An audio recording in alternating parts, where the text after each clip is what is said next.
احلى رايدرز في اسكندريه متابعين وعيله اليكس سكوتر، ازيكم؟ احنا في رايد رشيد دلوقتي. كنت حابب افرجكم كده ليه الدنيا ماشيه ازاي.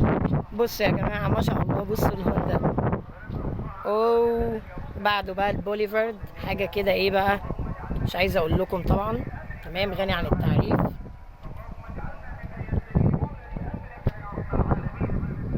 اقوى تجمع في اسكندريه بجد من رايدرز وشباب اسكندريه، يوم عالمي بحضور فريق اي تي ار سي ورعايه اي تي ار سي. رايد مدينه رشيد الجميله يوم الجمعه.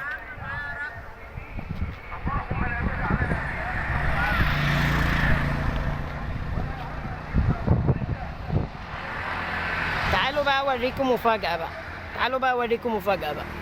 تخيلوا بقى المفاجاه ان دوت جاي من اسكندريه. ده جاي من اسكندريه، والله ما اشتكى وادى وعمل شغل جامد قوي. وايه، مش عايز اقول لكم بقى، لدرجه ان انا نفسي مستغرب والله.